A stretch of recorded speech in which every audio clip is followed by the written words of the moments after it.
Welcome, everybody, to Extra Time presented by AT&T, a 5G. I, of course, am David Goss. Alongside me, Calen, Carr, and Matt Doyle. Myself and Matt Doyle buried Andrew Wiebe in a grave last night in New Rochelle in honor of Ben Bear. No more bonus games, Austin. You don't even have to stress about it. He will never be heard from again. And this now is my show. I am the captain now. How are you guys feeling? How does it feel to be under my stewardship? I'm the Nick Cushing of this show. I'm a little threatened, honestly, after hearing, no one will see it, but after hearing what you did to Wiebe, I don't know. I feel like the stakes are raised now. Do we think that Wiebe really was having car problems, or do you think he was having other issues that prevented him from making the show today? Yeah, he's because I won't lie to you. If he hadn't sent that text first, I was going to be like, oh, I'm sorry, guys. I don't think I can do the show today. I will say... Just like way too many Heineken 0.0s. My bracket got blown up yesterday, but nothing was more surprising this week than you being here. I was like, 0 chance Doyle is coming on this show.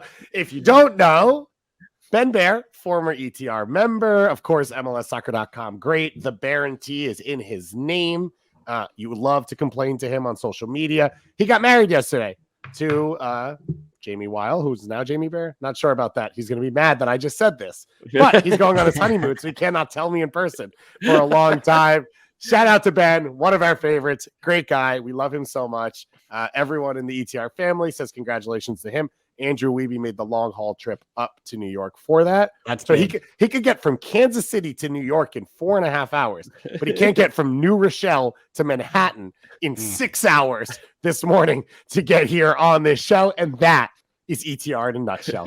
101. We have a strong culture. We have a very strong culture at this show. Yeah, absolutely. And we don't take any slack. So we'll probably have to push him to the bench after this. And we'll start using coded language for a while of like, he knows what he needs to do to get himself back into the team. And there's nothing more we need to talk about. We have a great show though coming up because we've got our full conference final set, the Audi 2022 MLS Cup playoffs. Let's set the bar lower. We have a show coming up. Listen, we cannot, because I took some punches in that opening there. David, I'm pretty sure you're more hungover than I am. No, I feel great. I woke up, drove, I parked the car. I've already hosted a show today, Doyle. That's true. I'm fine. This guy's a beast. He's been training all season. I thrive in these situations. I'm the guy who like plays better on the second night of back-to-back because I can't do the things that get me where I should be. So I thrive in the like improv-y moment where you are like, we need the full week of massage, ice bath. You know what? I'm not going to name names, but I've played with some guys that definitely like being hungover like unlocks a different part of their game. Am I allowed to shout out David Goss would be in that group? And then am I allowed to shout out our guy Javon Watson here? Or no? Jay Vizzle, I don't even know. That dude's a mystery. I don't know what he was up to. But Doyle's a little more of, I think, maybe the luxury tab. It's got to be the right environment. He's on with the masseuse. I'm in the load management stage of my podcasting career. And I think that's fair. But what I think in watching this show, and I've watched for a while now, is it feels like Calen's in a Max Morales space where he sits back and lets you be Tati when he needs to. But once you're out of the way, he's ready to shine as a top number 10 in Major League Soccer. So I'm here for Calen to carry the show in your stead. And I feel great, Doyle. You know what the key is? If you sweat it all out before it even hits your bloodstream, you never feel it in the future. That is the key, my people. So we're going to talk Austin. We're going to talk NYCFC. We'll put a bow on the season for FC Dallas as well as Montreal. And then we'll start looking forward because we have 2 delicious matchups. Austin beat LAFC twice this year in MLS action. They were one of only 2 teams to win at the Banc. They will face off in the Western Conference Finals. And if you don't remember, Philly Union players and coaches can remind you, this time last year, Philly was in an Eastern Conference Finals hosting NYCFC. 11 players did not start. They lost on an 88th minute goal to Talis Magno. They are still upset, and they get to do it once more on Sunday night. So it's going to be an incredible set of conference finals. We will have your post-game coverage for that on MLSsoccer.com as we've had all playoffs. I have MLS Today every single day helping you get ready for that. We've got ETR on Thursday, the call-up as well this week, I think with someone from the Philadelphia Union, if I am correct. And if not, it wouldn't be the first time. And we will be at MLS Cup. So we can either go to LA, number 1 hosting, Philly, number 2, Austin, number 3, NYCFC cannot host. So we will be at one of those cities to watch MLS Cup with all of you, which we are extremely excited about. Let's dig into the games. And Calen, let's start with BracketGate. Apparently, I don't even really understand what this is. Apparently, Felipe Martins is mad again, of course. And Wiebe lied or didn't lie and potentially picked Austin into the Western Conference Finals or potentially picked Dallas. Wait, right as he was getting subbed on last night, I was watching along with I think Charlie and Ali and the whole crew. Tom was with us, and I was like, he's drafts right now. He's got it like a sort of a scheduled tweet to go up right after the match, or to tweet maybe while he was on the field. He's all about the content, so I gotta respect Felipe for that. So he's calling out Wiebe for not picking them. Wiebe saying he did pick them. I think we'll dig into this more on Thursday if Wiebe figures out how to start a car. But I would like to state for all of us, apparently, the ownership for Austin put, again, the sheet of our preseason predictions laminated in the Q2 How many stadium. sheets do they have? How many copies? Yeah. They're using the same one, Calen. They're recycling. Right. And so I would like to state right now, here on October 24th, so you guys have time, put in your RFPs of your highest bid to have us pick your team next year so that they do well. Yep. So we are open. We are fair. We are neutral. So the highest bidder, that's all it takes. We don't care who it is. It could be Seattle. Yep. We will tell Anders he can go stuff it. It could be Austin again. If they have the goods, whatever it may be, it could be LAFC. We could stick and go SKC or San Jose. I mean, Minnesota is the one, right? Like, given how much juice they've gotten out of power rankings disrespect over the years, it seems like they would want the from the start of the season disrespect in the preseason predictions, and then like they would do more than just laminate it. Oh my God, they would etch it in stone, plaster the side of the stadium with that, right? They get them to draw it into the grass, so when you see the field, it's just the list of our predictions, picking them 12th or 13th. I don't even know what it'll be next year because St. Louis. I'll never forget the Say Shush campaign. I don't know if you guys remember that. I do. Yeah, it was I think I filmed something with Bobby Warshaw on that, and it never aired because we just were going off on how lame it was. But it was hilarious. I would say St. Louis coming in, it might be safe to get the work done early. Send us some of that extra allocation money you get as an expansion team because you want to start on the right foot.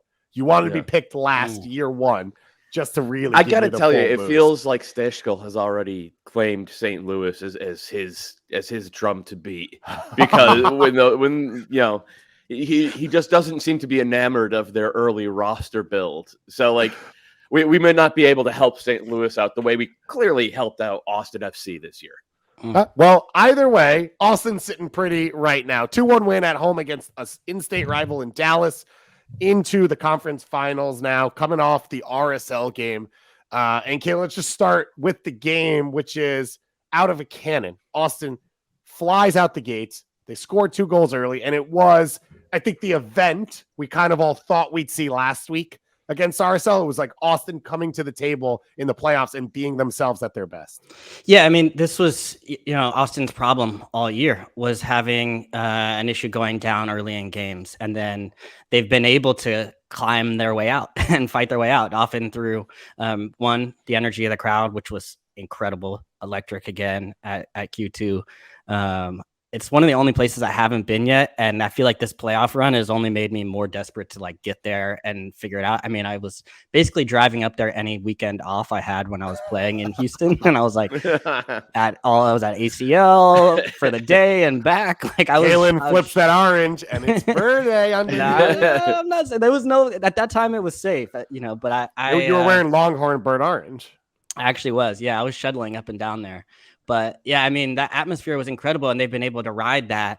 And then also the play of Driussi, who has been able to like really rescue them at points. When we saw that happen alongside, as we should probably mention, the Rubin red card in the first leg, changed the dynamics of that one. And Austin's postseason MVP opened the door for them to come back. But this was a total different story. I mean, the way that they were able to kind of come out and start on the front foot. One change that I really did expect that was very obvious, which was Danny Ferreira coming back into the lineup. I thought that was, a very costly mistake that put them in large part in a hole because Valencia was not up for it in that first match around RSL. So Ferreira comes back in. You see the way that they're able to kind of connect and how important he is to that team. And then one big surprise in the lineup, which I was frankly pretty shocked by, was Moussa Djitté coming into the lineup from the start. I thought that was a pretty gutsy call there from Josh Wolff. I was not expecting that. Urruti, I know, hasn't been scoring, but I was, I didn't think Djitté was very good when he came in the last match. He the space was clogged. It was, I think a record number of crosses or close to it. I think 60 some odd crosses or almost that against RSL. And he just wasn't able to find the space. At times his mobility was lacking. He wasn't able to he occupied it and kind of almost clogged things up more than anything. But in this game, you cannot complain with the way he was able to play, and gets the important goal on the set piece, just gets in a good spot. He finds a good soft spot in the box, and I thought he took his chance very well, put it up into the upper corner, and then even throughout that, I mean, he just brings them a little bit of a different presence than Urruti does, and so I think for me that was the one big surprise when it came to Josh Wolff's selection going into the match, but it paid off. And from there, I really felt like they were pretty comfortable. I know Dallas got one back, but it never quite looked like they were going to get that second goal. And I was pretty impressed with the way that Austin FC was able to close the game out. Yeah. The point I will make is I agree with you. It never felt like they were going to get that second goal, but in part that's because of Brad Stuver, because he did have two really nice saves. And, that foot save.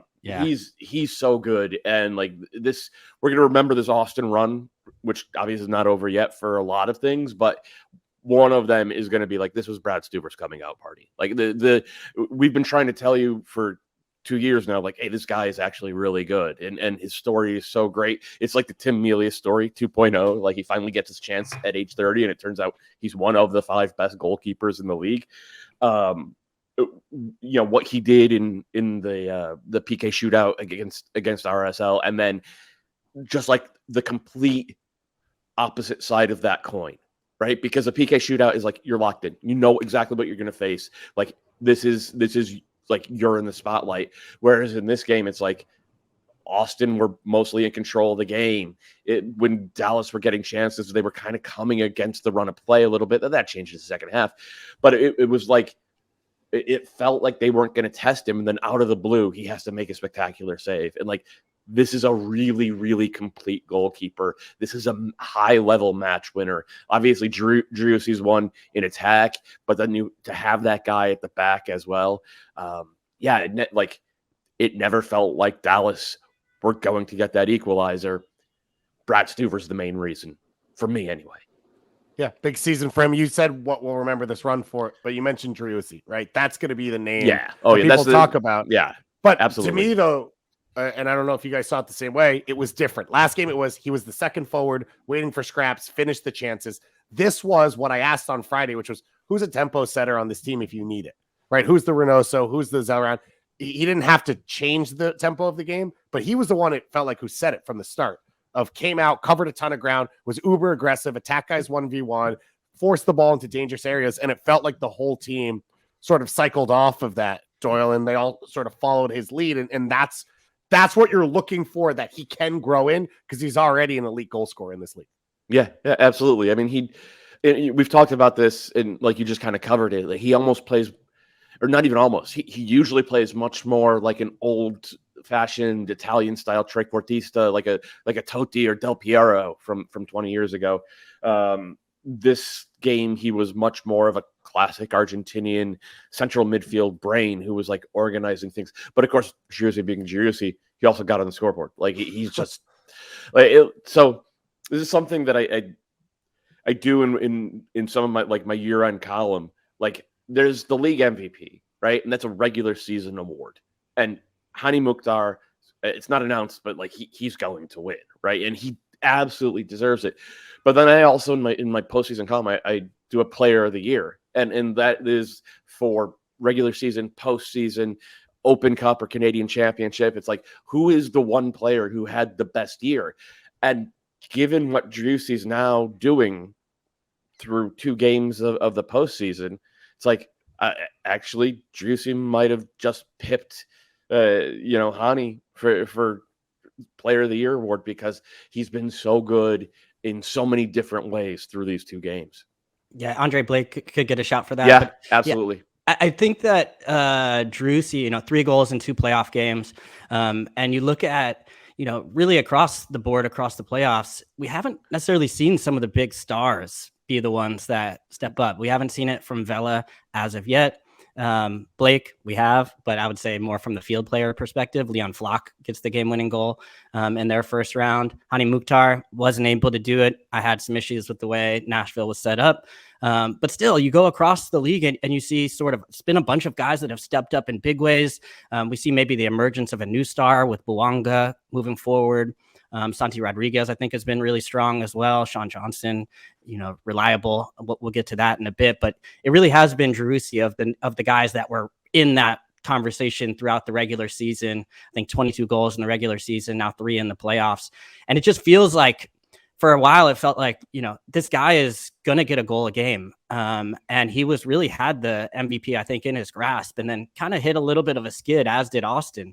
And so when you think of like how important he is to this team, he's back in form now. And you see he's been able to, 1, help rescue them in the first one. And then 2, the second goal he picks up off Velasco with the turnover, and then just kind of drives I love how he drives like right at the heart of the defense, and he goes right at you, and he can either facilitate and look to find an option, or he was able to just kind of beat you off the dribble and then hit it perfectly to the far post. So I mean, it does sort of feel like, as far as he goes, they will go. But the other question, and that's why I thought Gite's goal was so important, is where does that extra production come from? Because at times it has been either a one-man show or a duo between him and Fagundes.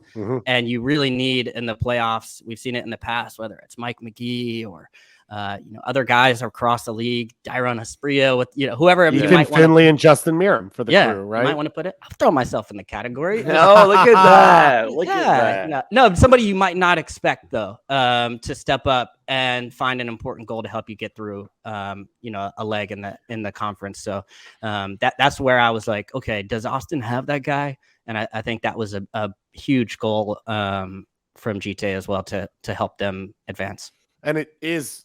What's different about the MLS playoffs? Intensity, speed of play, pressure, but you have all week to game plan, and you are game planning for one team. You're going to try and take their stars out of the game.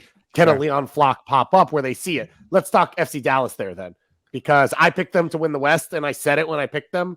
I'm relying on Jesus Ferreira and Alan Velasco. That's their ceiling. Their floor is, I thought, fairly high. They've been good defensively. Paul Arriola, Sebastian Driussi, that brings a little bit more experience to the team. Obviously, Pomical's injury hurts a bit in that, but Velasco and Ferreira if they're going to do something, those two have to show up. And Calen, it was a struggle in both games. Velasco scores. He had the Panenka. He obviously scores in this game, but he has the turnover for the goal. But more than that, it just felt like he was a black hole in possession. He wasn't connected. He wasn't himself. And Jesus Ferreira did not have the postseason he was looking to have. No, I was disappointed with Dallas, and they looked a little bit timid at times. They didn't look like they had, I don't know. Yeah, you were sort of searching for that kind of like freedom to say, all right, we're at home. We're going to be the aggressive team. We didn't see a ton of that. And then even going against Austin, I thought, okay, well, they kind of got away with one or go through not their best game, but they find a way to escape through penalties. And now you go on the road against Austin. I thought we'd see them open and play a little bit more expansive, but it just never quite felt that way. Velasco, as you mentioned, he actually was one of the few guys that showed some personality to me, of course, with the penalty and the way he took that. But then even just like, the way he took his chances, but wasn't the best through the run of play. And then I just thought the system, especially once Austin got the lead, they shut down that space in behind. And what happens there, if you go into a little bit more of a mid block or a low block, and you condense that space against Dallas, I started to see Dallas just coming back and trying to get on the ball. And Ferreira, I thought, was a big part of that, where he just continues to sink a little bit deeper and deeper and pick the ball off the center backs and look to get some touches in the game. But that wasn't kind of what the game needed. They needed to find somebody up there that could be dangerous around goal or find a way to combine more closer to the top of the 18. And I thought that reaction for me was a little bit disappointing and maybe a bit revealing of how Ferreira sees himself within the game and him wanting to come back and get touches because he was frustrated. And I could understand that frustration because he wasn't getting the ball in spots and the team wasn't functioning the way it is. But in those moments is where I was looking more for that.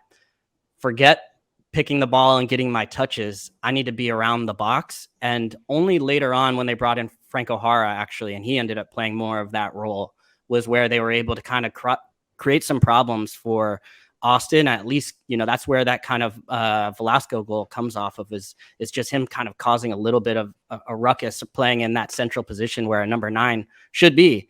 And so I was disappointed from the perspective of seeing Ferreira, because when that game isn't going your way and I watch a striker get frustrated, how do you react? And I thought his reaction was to continue to drop a little bit deeper and drop a little bit deeper to look to get involved, as opposed to push forward and to try to make a difference and like say, you know what, forget the system at this point, almost like I need to be around the goal. And I want to make the difference and try and stretch the back line and push it a little bit the other way. And I just didn't see that.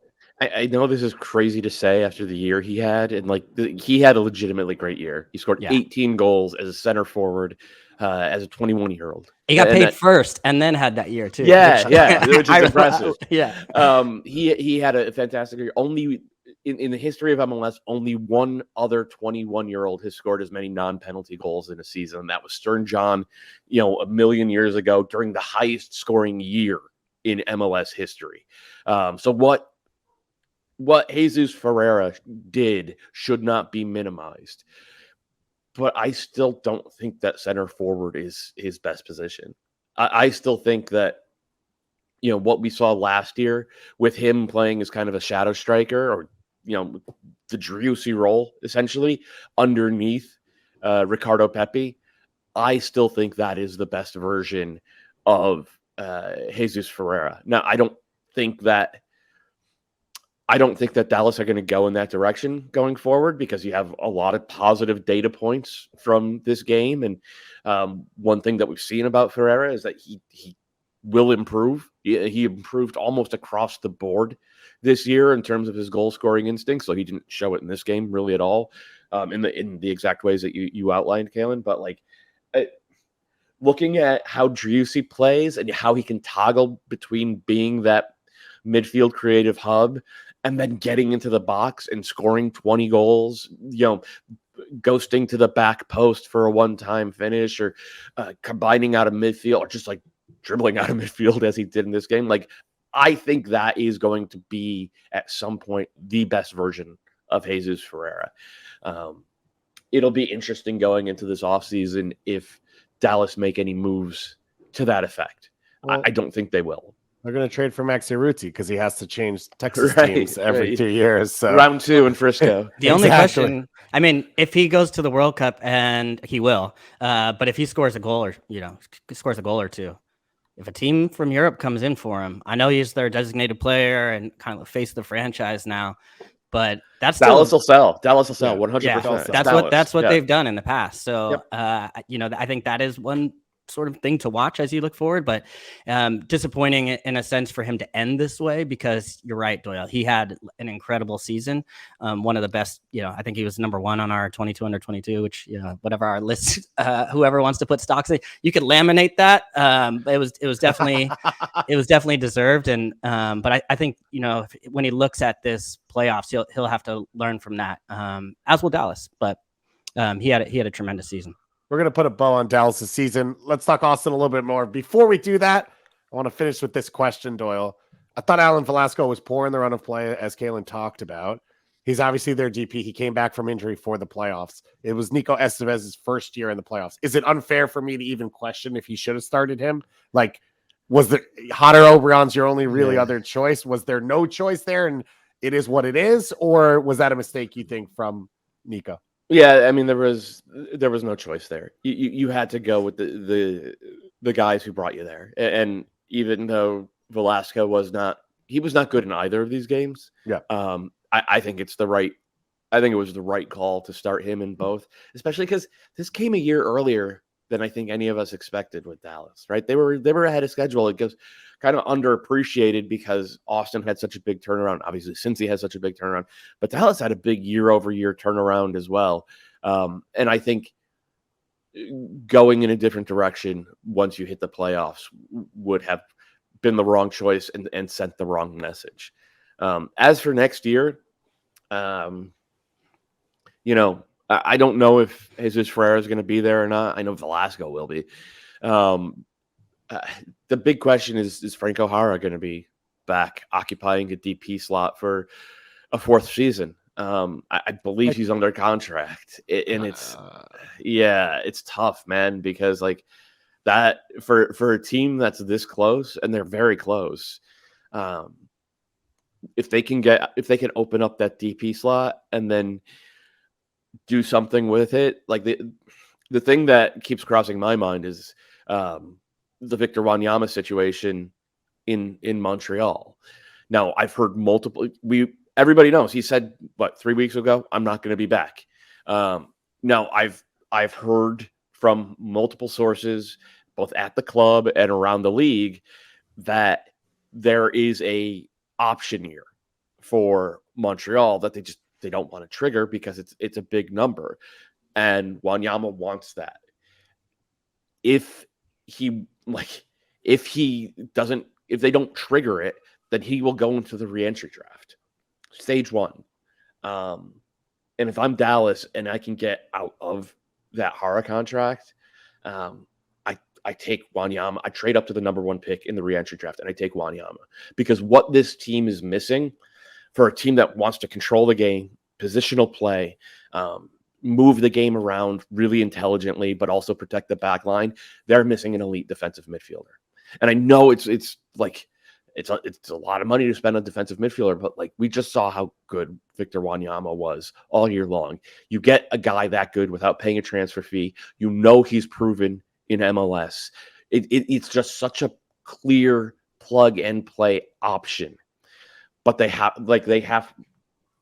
to buy out Franco Jara, I think. So there's a lot of stuff being juggled.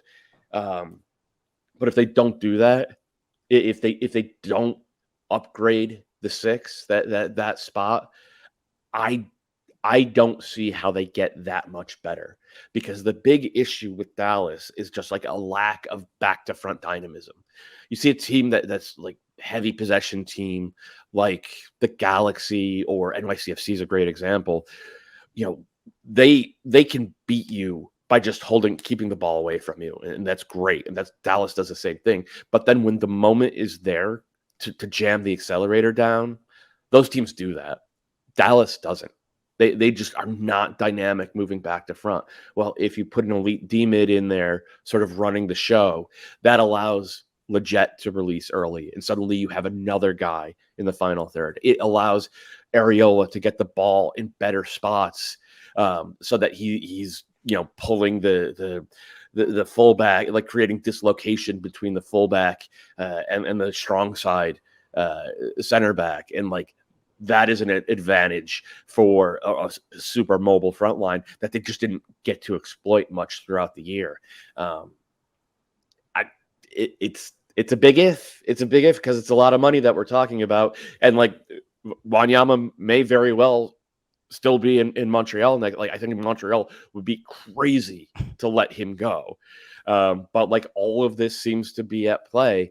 A lot of moving pieces. It's really interesting to think about. The Wanyama stuff's interesting on its own because, and obviously we'll talk about Montreal. He has a history of injuries, but he's been really durable for Montreal. Yeah. And so he's young. I think that's the hesitancy on contract is like, if you pick up his option, you're probably going to want to re-sign him and keep him. How long do you want him for? What's he going to be worth? All of that. It makes sense for Dallas. The other question will be center forward, which is like, if they let Jara go and they don't know where Jesus will be, or if they are selling Jesus, they also need to get a center forward, which is historically where MLS teams spend DPs. It's going to be fascinating. I think altogether, I think we all agree this was a great year for Dallas. As you said, they were a year ahead. It feels like they've rebuilt who they are under Nico Estevez, that the future is brighter. They have a few years now to sort of put it all together, continue to pull from the academy, but with the money they spent on Velasco and some of the experience they've brought in, it feels like they have a solid core to build around going forward. Let's talk Western Conference Finals for Austin FC in their second year in Major League Soccer. So it'll be next Sunday. This game will be first, 3 p.m. Eastern time on ABC, ESPN3 for Spanish, obviously at the Banc of California Stadium. I said it off the top of the show. Austin FC, 2 wins against LAFC in regular season action this year. So they went to Banc of California Stadium on May 18th, and they won 2-1. It was a Wednesday night game. It was scrappy. It was one version of Austin FC, you could say. Gabrielson scored. Diego Fagundes put them up 2-0. Vela scored a PK in like the 87th to pull it back. And then the second matchup was more recent, August 26th. That was that Friday night game on ESPN. All the buildup, the top 2 teams in the West. Who are they? Can Austin play their style against LAFC? Gareth Bale started that game. I believe it was his first start for LAFC, not his first appearance. And Austin blew the doors off LAFC. They went up 4-0. They annihilated them in the first half. It was lights off the whole time. They didn't even turn the lights on because they just kept scoring. It was green lights the whole time. There was a fight between Fagundes and Murillo that everyone got involved in. On the side of the pitch, yeah. Yeah, along the sideline. So there's a lot that goes into this game already. Let's start with this one, Calen, for Austin, year 2, first time in the playoffs, Western Conference Finals, going on the road. Like, what's the vibe in this group? Is it like, hey, we've got nothing to lose, let's play? Is it, oh, can we go there and bunker down and score on the counter? Like, how does Austin FC sort of see this moment? I think they'll be confident. Beating LA at home, as you mentioned, 4-1, and then really the other version was, beating them on the road. And I think you mentioned it, but LAFC only lost 2 games at home. One was to Austin. The other one was to Nashville on decision day. So to be going to the conference, Joe Willis more specifically, but yeah, to be going to the conference final with a chance at MLS Cup, and you've beat this team, and you've been one of the only teams to beat this team at their place already.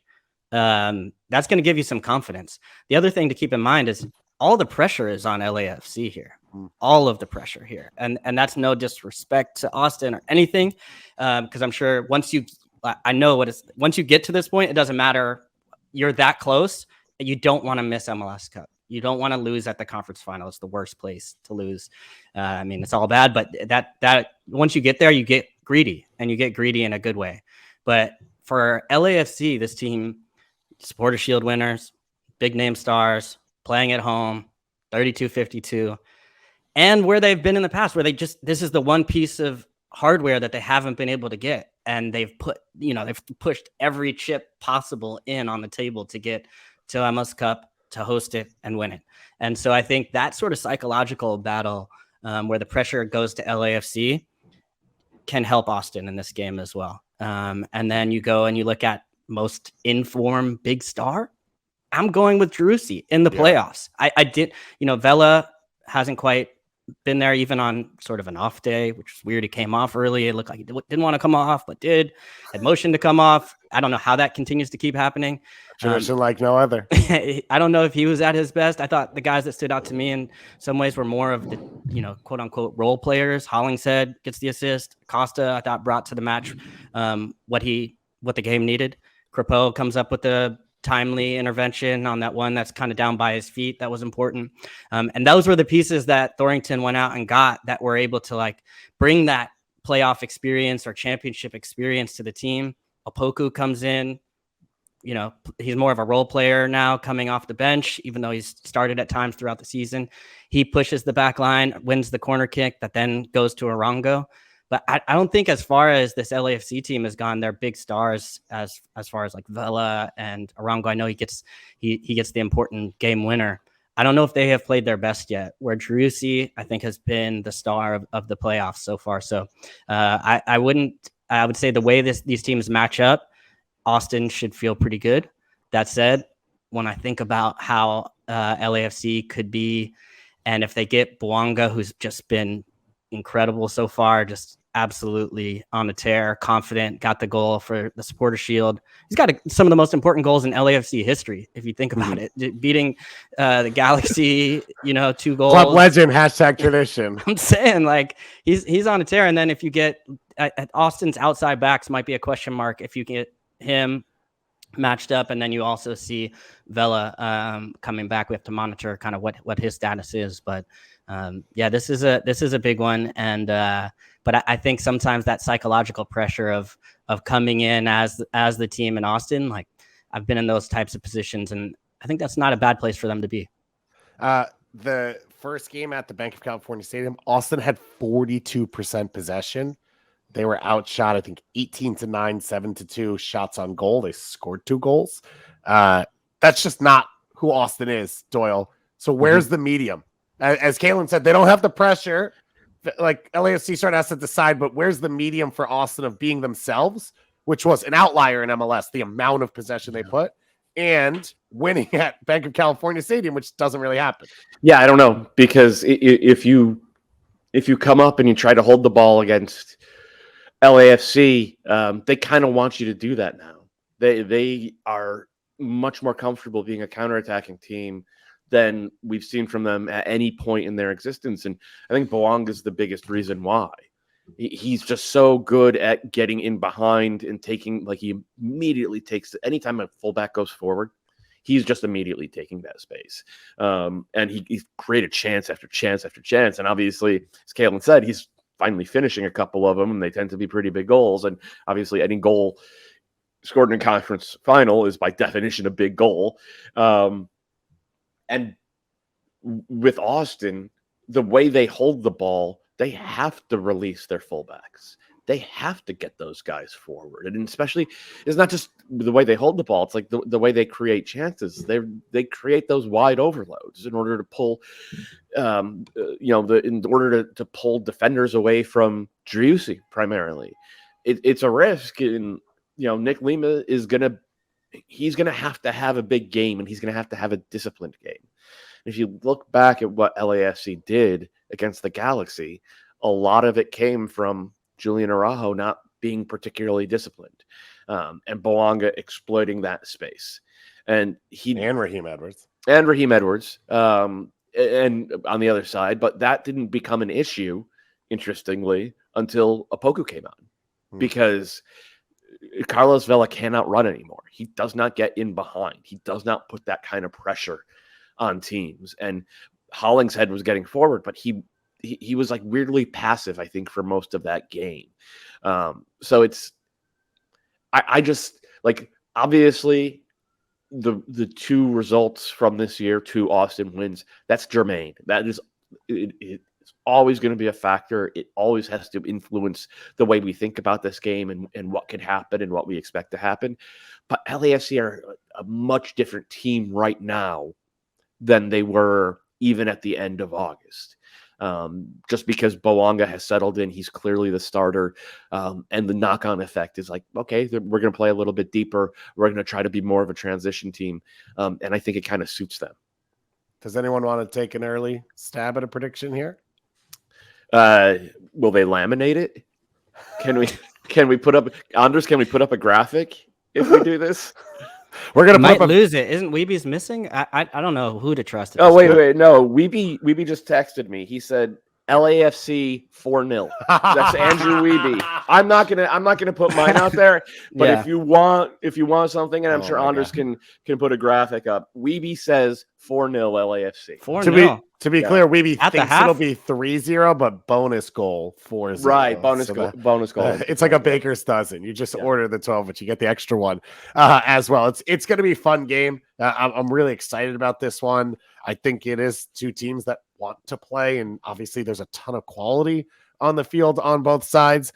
It'll be interesting to see if for LAFC, if they follow the pattern of Austin, which is shaky first playoff game, find yourself in that moment, but then Austin now the second game, explode against Dallas. LAFC and Philly now are the ones coming off of the buys. How did they handle this? Was that they're like, we didn't play our best, but we got through. Now let's play. Let's be who we are. let's put them under pressure from the start. Obviously, we know the atmosphere is going to be great. So it's going to be really exciting. Obviously, two of the newer teams in MLS. We only have one team left that can win MLS Cup that's already won it. And that is NYCFC, because they beat CF Montreal 3-1 in their conference semifinals up in Montreal. I think they are the second American MLS team to win an away game in Canada all time. So this was a pretty big deal.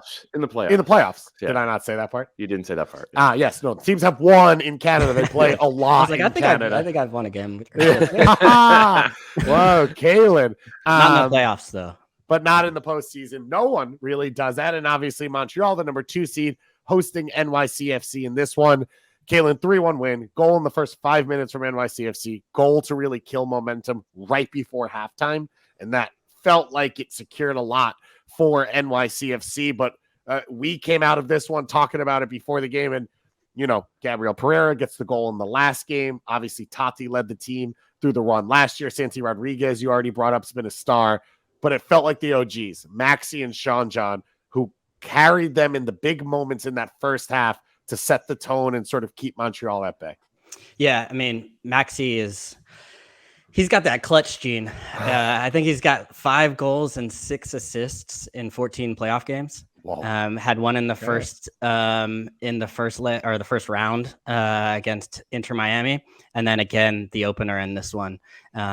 He seems to always find a moment and find a way. And a lot has been made over the loss of Tati, which makes a ton of sense and gave me a ton of doubt about how this NYCFC team would look towards the second half. We've seen at the end, I think Doyle's been on this right on, as Eber being in and how important he's been. Even on that first goal, his movement and the way he's occupies 2 defenders there on that cross. Nice little combination play, I think, with Santi and Gabby, but the run there, if you don't make that run there, and I think he gets a little bit of a touch. I don't know if he'll get credited with the assist or not, but that creates the space for Maxi to be able to come in. And then from there, it's Maxi. He's going to take a touch. He's going to take a moment. He's got that experience, that calmness, and then he just puts it in the roof of the net. So that was big. I also thought the way that Nick Cushing set the team up was really impressive. This Montreal team, we've seen when you give them a lot of time and space on the ball and you allow them to get into a rhythm and get into their passing patterns and get comfortable, that generally goes well for them. And I thought the way that NYCFC came out in the first half really started to kind of put some pressure on them. They pushed a little higher up the field than I often see NYCFC push forward. And, I thought that was an interesting tactical wrinkle to be able to kind of disbalance them and get on the front foot in the game as opposed to sitting back. And they got the early goal, and then they actually counterattack later on and to finish the half, which was just a wonderful little ball there from Rodriguez into Eber, takes it off the bounce. Nice little finish there. And they were just super efficient. Like, I think 5 shots only, 4 on target, 3 goals, like deadly in the boxes. I mean, that strike rate is insane. And Montreal had their fair share of chances as well, but Sean Johnson stepped up in those moments as well to he had the one flub late, but to keep them in it, really. There was that one Kai had, I think another one from Kone, just like 2 world-class saves from Sean there. So it's like playoff Sean. You don't want to see him. So you mentioned Stuver, Sean, right in that conversation. Andre Blake, I think Jim Curtin came out at halftime and was like, something about his analytics department saying goalkeeper was pretty darn important. Like I'd add Crepeau to that list as well. Like that is a big part of this. And Sean, I think, definitely deserves a ton of credit. And both these teams are really deep. They have a lot of pieces that can beat you. It felt like coming in, the big difference was Pantoma's Sean Johnson. Sean Johnson's an MLS Cup MVP finalist. Yeah, but right? but that wasn't the difference in this game. Like Pantoma's obviously he screwed up on the 3rd goal, but that wasn't. No. But Sean Johnson was a match winner. He was, but not everyone has that. I'm not gonna blame Pantomas on either of those first 2 goals. But NYCFC has a guy they can rely on behind them who can carry them in those moments when they need to. Because Calen said they came out, they played a bit aggressive, but I would argue if one of those goes in, Montreal at halftime says, this is the game we wanted. Yep. We're tied 1-1. We've controlled. Lapalainen's in the box. Kamal Miller's making runs. Like, it was Montreal. Kai's getting open headers. Right. Like, they just couldn't score, and then they opened themselves up on that second goal, Doyle. And that was the difference, was NYC had that killer instinct both in the back and up front. Yeah, I mean, they had killer instinct. They have really good players. Like, NYC, I was tweeting about this as I was getting ready for Ben's wedding. I was watching the game and tweeting a little bit, and it's like CFG, like the NYCFC leverages that connection, and that's how you get guys like Talis Magno, like Gabi Ferreira, like Santi Rodriguez, who's so good right now, and Thiago Acevedo. This is Kevin O'Toole erasure. Well, but that's the other thing, right? Like, NYCFC have also been really good at developing, whether it's a high-level guy out of their academy like Sands, or getting guys like Keaton Parks, who, fell out of favor at Benfica, like couldn't break through at Benfica, and they turned him into one of the best center midfielders in the entire league. And then O'Toole was a late draft pick, and he's given them such important minutes because of the Calen Carr symposium ahead of his rookie year. That's right. So like they I had Danny Pereira too the year before. I've got a tradition going every year. It's amazing. We got to level up. Dallas fans, get ready. Edwin Cerrillo MVP next year. they're just really, really good at maximizing all of that. And like that type of talent, you get them into good spots, you give yourself a good chance of winning. The point I want to make about Eber, he runs in behind. He makes he makes good runs, right? He makes like good goal scoring runs. He had 8 goals in 1,000 minutes this year as a center forward. I still can't believe he just wasn't inserted into the lineup as soon as Tati was loaned out. Like it was the most natural thing. But like he will run in behind. Everyone else other than Thiago Andrade wants the ball to feet. So what we saw during the summer was NYCFC get bogged down, get predictable, be a little it was less than methodical on the ball. It was like turgid. It was like some bad soccer. It got better over the course of the last 6 weeks. Obviously getting Alex Collins back, finally getting Keaton Parks back, getting reps for guys like Nico Acevedo. That was big as well. Getting reps for Santi Rodriguez as the 10, moving Maxi Morales back into more of a number 8 role. That was big. And like having the defensive structure behind them to deal with it defensively. But the big change that we've seen in the last 2.5 games is like Eber's the full-time center forward now. And like when he's out there, they create penetration in a different way than when Talis Magno is playing as a number 9. And like, I love Talis Magno. I thought he was the best winger in the league in the first half of the season.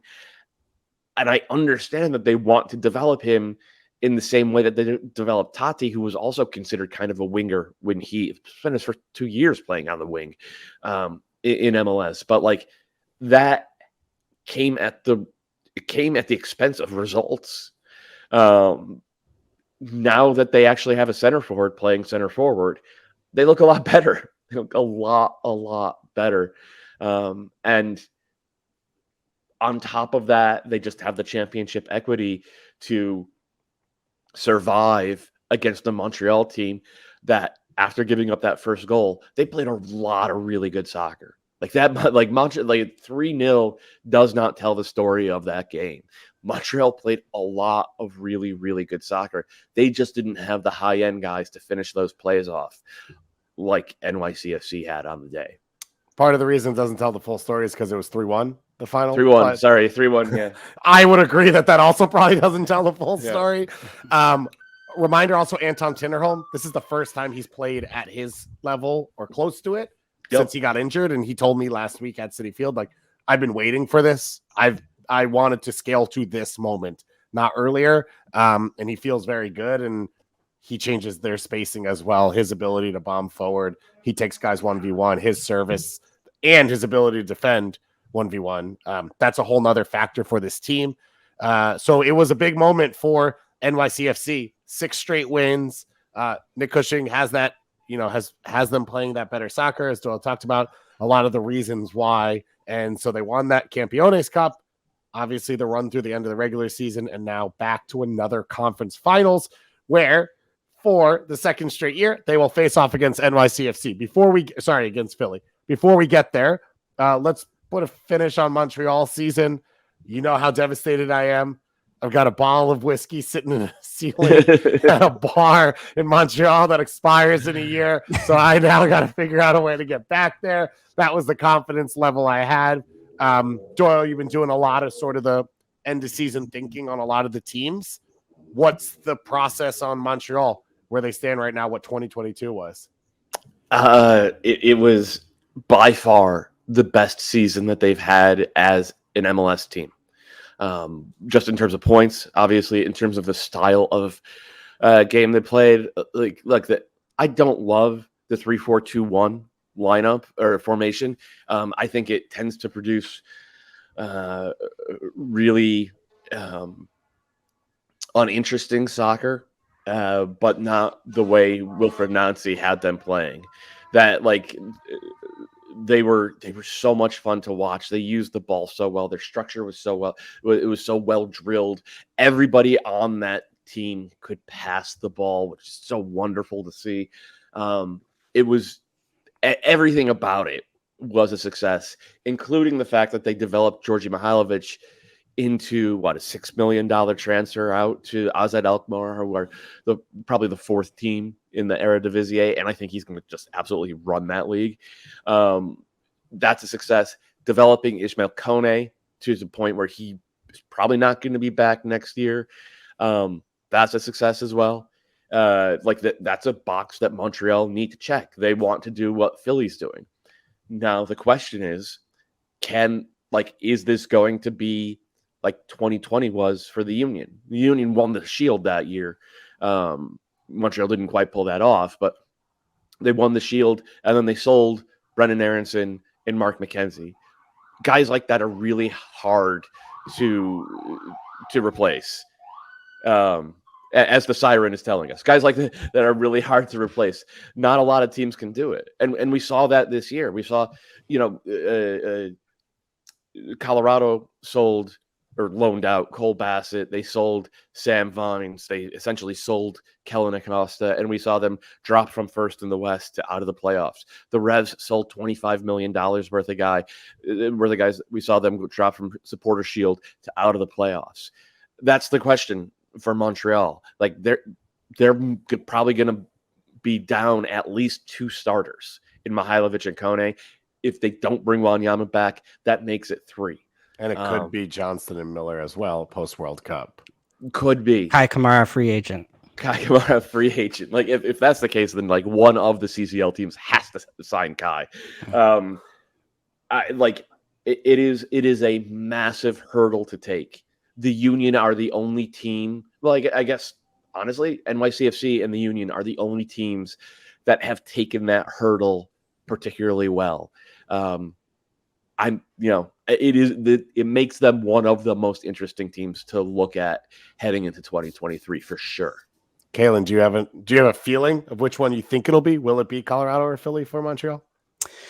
I think it's, the Philly thing is a tough comp just because I feel like that academy has been able to bring so many players in and account for some of those misses. Before you do that, I just want to make the point. They have their Kone replacement already, and he came through the academy. He's an 18-year-old kid, Rita Zuer. He's he was amazing in preseason to the point where I thought he was going to get the minutes that Kone got. He's a Canadian Moroccan dual citizen. He's been called up for both youth national teams, so they have their own dual national. Never mind then. No, it's Philly, baby. No, I mean, we're all hoping for that, right? No, we are. There's so much fun to watch this year. Yeah, and I'd say they have an identity, and I think a manager that makes me want to trust them. And I think there's a lot of those sort of question marks, except for Georgie's gone, right? Sound like there's still some room to see how it goes. We don't know if these Canadian players are going to get sold. Maybe Kone stays and or gets sold and gets loaned back. Like it's hard to know exactly how this is all going to go. But I would say based on what I saw this year, they deserve, I would say, the benefit of the doubt to see that. I think they're going to play an attractive style. They have an identity. They have a philosophy. I would say if you can do anything to help steady that sort of turmoil or whatever the changes might be, Wanyama feels like a pretty solid center piece to hold on to. Whatever that, if it is what it is, and it's a cost thing. I think they only have one DP, right? It's like, I think he's 3 something. I'm not exactly sure the exact figure, but if you're looking to try and find some stability, having a piece like that in the middle of your lineup feels like a pretty good place to build from. I think they're going to be in the middle, but I do think they'll be a playoff team next year. I think they've planted their flag as listen, if I'm not getting the minutes I think I should, but I think I can be better, I'm telling my agent, let's get to Montreal, right? If you're sitting behind someone on a team, like look at Georgie, look at Kamal Miller, Alistair Johnston less so, but even there, and you're like, if that's who you think you are, Montreal is now the team that you are saying, get me there. Colorado as well. I think Colorado turn into another Eric Williamson conversation. Maybe. If you can go out and find value, and they've been able to do that. But I think it's even more, and this is on my mind because I watched the game yesterday, Brandon Servania.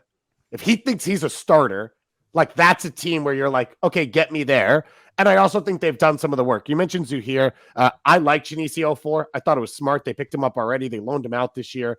Karifa Yao, they're excited about. He was out on loan in CPL this year. So there are already pieces, and I'm a huge fan of Matthew Charnier. I thought he was awesome this year. He could step in at central midfield.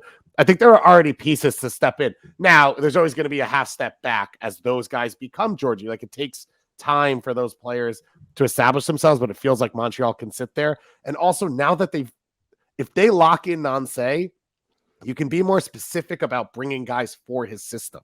Like this team wasn't built for Wilfred Nancy. He turned it into his team. Now, as you replace guys, can you be more specific about the guys that fit you? So I think there's reason to be excited for Montreal, but this was probably a shot at MLS Cup that won't come back for a little while as they rebuild that. Let's talk MLS Cup. Let's start.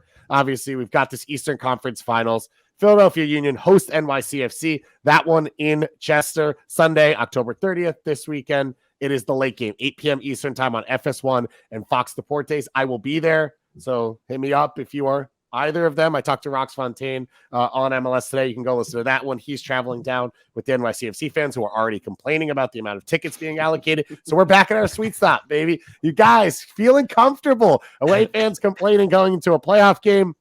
And it's obviously a conversation for Philly of unfinished business. Revenge game. It is all we've heard from Alejandro Bedoya, Jim Curtin, all of these figureheads over the last 3-4 weeks coming into the playoffs, coming into game one, coming out of game one, was what happened in 2021. They feel like they should have been in MLS Cup. They hosted the Eastern Conference Finals. They had the 11 players who were ineligible late on because of COVID. They give up the 88th minute goal to Talis Magno to lose 2-1.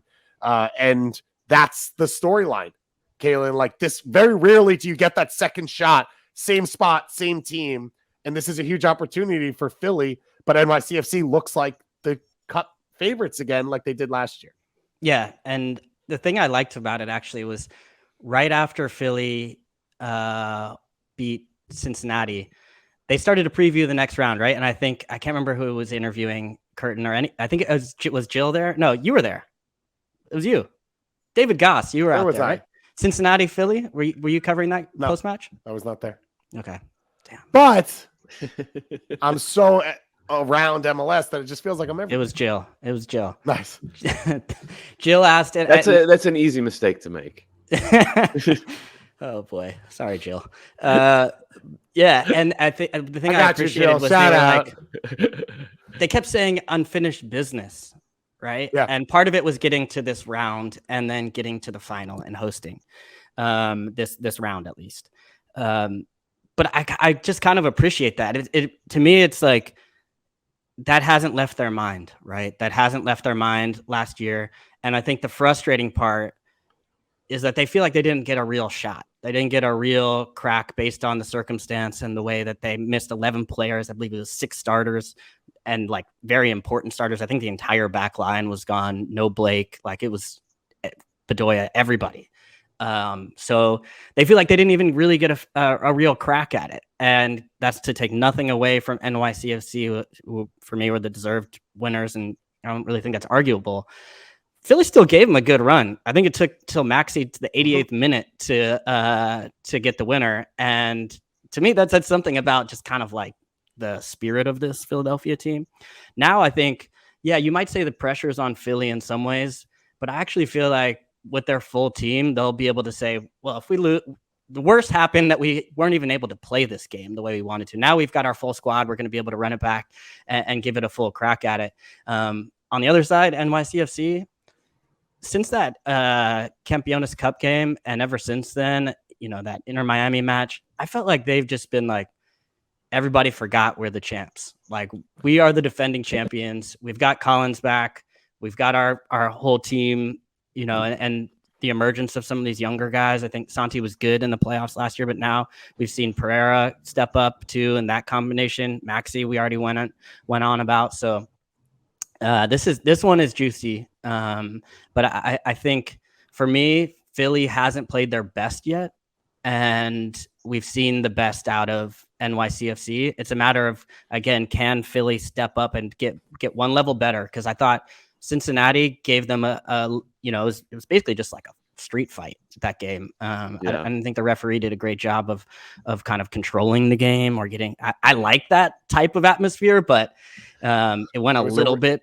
It was a really Calen game. It went a little further than I think I would have liked to see, but I would expect both these teams like the ball. They want to play. I think it's going to be a better mixture of that kind of like fight, as well as some interesting tactical battles. And, the injuries part is the only thing that's still a little worrying for me.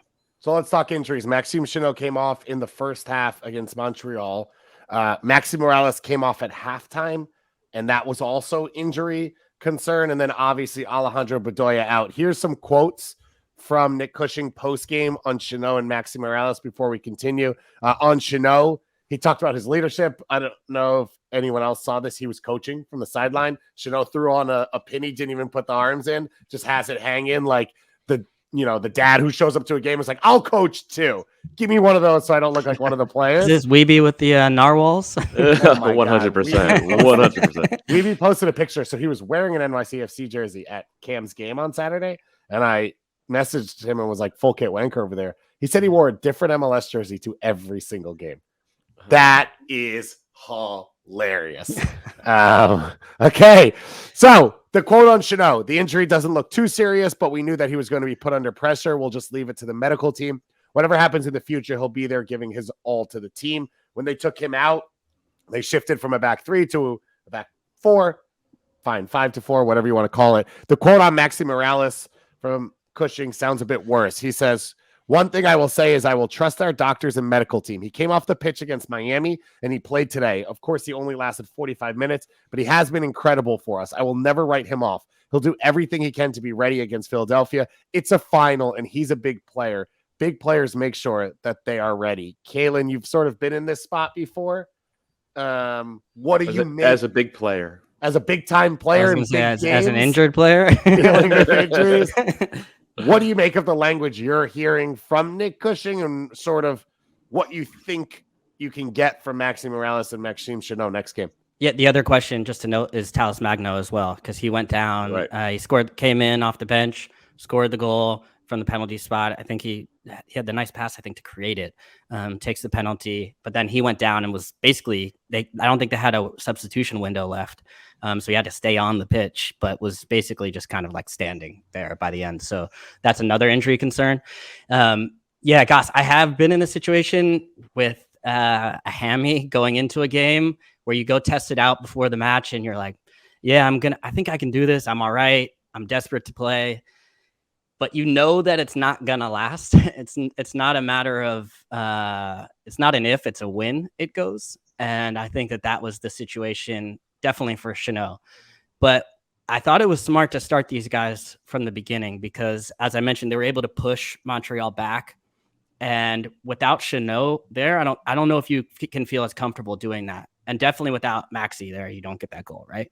So you kind of like throw everything forward at the beginning and you get everything you can. Even the play where Chanot goes down, he's making a lunging tackle to like make it difficult on Kai. And I think even that makes a difference. But then you can see right away, he's like, oh, that's it. And that happened to me as well.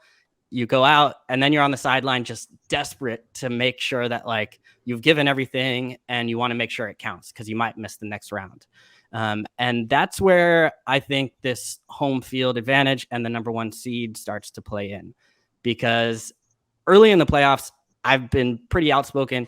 I don't see a huge advantage for a number 1 seed. In fact, I actually think sometimes it can be a disadvantage because you're going against a Cincinnati team that's already played a match, or you're going against the Galaxy or coming in buzzing, they're in form. And then you kind of got to survive that first match. But where it starts to play in now is once you get to the conference final and you've got a Chanot who picks up a knock in the first round against Miami or Maxi. And then the second game, you're still available, but then you go out. And then it's like, do you miss the third game? Whereas it's going the other direction for Philadelphia. Like they might get Bedoya back. It sounds like, listening to Jim Curtin, that it's going to be tough. I think he said it's going to be tough to keep him out of the lineup in this one. So that's where I start to see some of the like higher seeds starting to play. If you can get past this first round and get to the conference final, you're in a better physical state. So I think that might be sort of an edge for Philadelphia in this one. Bedoya, Jim Curtin comes in. Bedoya already has the whiteboard with his name. He goes, look, starting lineup's already up. Well, it'd be ironic, right? If it's NYCFC missing players this time when it was Philadelphia last year. Different circumstances. And one of the things we don't properly discuss when we come into playoffs is you are always going to miss someone, right? Teams need to have depth. You need to make things work. When you look back at great playoff games and great playoff teams, like one of the stars was missing, a starting center back was out. Like there are moments where you need someone to step up. And I think I think all these guys are going to be out there. Yeah. I think so. Let me ask you, 35 minutes this time. Let's say Maxi and Chanot say we've got 35 to 45. This is in Montreal, in Philly on Sunday. Would you start them? Yes. Go from the start. Absolutely. Get whatever 20 minutes, 25 minutes, especially now with 5 substitutions and with the increased windows, you do everything you can. Sorry. And a reminder, if it goes to extra time, you'd get a 6th sub. Oh, there you go. So you have to go with your best team. I think, especially when you think of the way you want to play and the way you want to set up. And then ultimately, they already have the formula to bring in Keaton Parks if Maxi goes out. They did the same thing with Justin Hawk, who came in, and they had to sort of adjust for a little bit to go 4 in the back. But then at halftime, they switched back to the 3 center back formation because Kai was able to get 2 or 3 open headers right in the middle of the box, and they needed to kind of crowd that space again. So I think, even as far as Cushing's tactical setups, they'll be set up going into this one to say, if this happens, if Chanot goes out, if Maxi has to, what's our contingency? The team already has been able to weather that and get through it. On the other side, Bedoya, I would say most likely wouldn't go from the start. I think just the way Philly have played, it's more about sort of keeping that continuity and what you had within the team already. So I would say you would probably still keep Flynn, McGlynn, and Flock. Just combine them to Flynn for some reason. If you could combine McGlynn and Flock into one player, that would be like literally the best player in the world. I would see those guys staying in, and then you probably see Bedoya coming in the second half, depending on it. And then if he needs to come out at some point, if it goes to extra time, then you still have that extra substitution window to make a change. Doyle, is there any, outside of the Bedoya thing, is there any conversation for Philly besides execution? Like tactically, are there wrinkles here, or is it play your game and just try and play it at a high level? I think it's that. I don't think they're, Jim Curtin doesn't have anything up his sleeve special for this one. The Union have gotten to where they've gotten by executing their game plan at a really high level week after week after week. And that included last year in the playoffs, and included when they were missing 11 players or whatever it was due to health and safety protocols against this NYCFC team. So I think it's just go out there and make sure you come out from the whistle playing like your hair's on fire. Like be the aggressors, because if you're not, if your foot doesn't find the gas pedal until 5 minutes in, you could be 1-0 down. just like Montreal were. Yeah, it's going to be interesting. We talked a lot about how Cincy affects Philly with their 5 in the back and their wing backs, but NYC doesn't have the 2 forwards. So it should look differently the way Philly has to deal with that attack and defend, correct? Yeah. Yeah, I mean, yeah, they're a different team. It should. They're a very different team. I mean, Curtin even said it after the Cincy game. Like, he said they gave us trouble because they play with 2 forwards, and we've struggled with that at times this year. That said, as good as Cincy are, NYCFC is a better team, so they will give the Union other things to struggle with.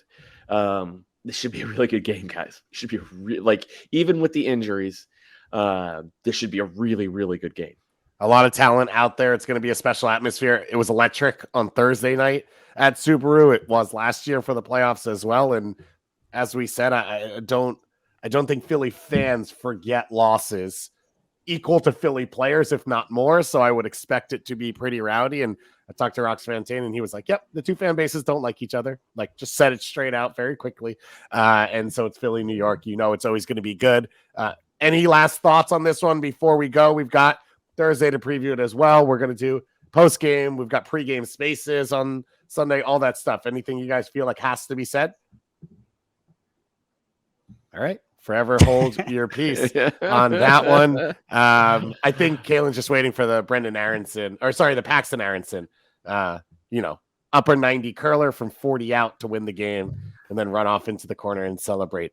So it's going to be a lot of fun. We've got preview coverage coming for you at MLSsoccer.com all week. Doyle's going to do his postmortems on the teams that have been eliminated. Tom Bogert writing on those as well. And then, as I said, we've got MLS Today to preview these games, the call-up this week, ETR coming again, and then all of your post-game coverage. Congratulations once again to Austin FC and their fan base, as well as NYCFC. I love that this morning I woke up and I opened my phone, and the first 2 things I saw was an Austin FC, obviously, person retweet the picks and say you questioned us, and the second was an LAFC fan saying, of course, all of you guys are going to pick Austin. You hate LAFC and you love Austin. So it's always easy with these teams. We can't lose because we can't win, and that makes it so relaxing for all of us. I'm excited for this weekend. It's going to be a lot of fun. Thank you to Andrew Wiebe for being out so that I could host this show. Thank you to Anders for keeping everything on track. Calen for being my Maxima Morales. And Doyle, I pulled through. Come on, man. I pulled through. Respect. Okay. This was like, I'm pretty proud of myself, right? I'm about to go take a nap. I was thinking of what NYCFC player I was going to compare you to, and I decided it's Patrick Mullins. This is a Patrick Mullins performance from you, which could be great, could be historic. I mean, he had a 4-goal game, though. That was for DC. Exactly. That was for exactly. DC. So, but it was a lot of fun. So thank you both for being here. Thank you to all of you out there for listening, and we'll talk to you again soon.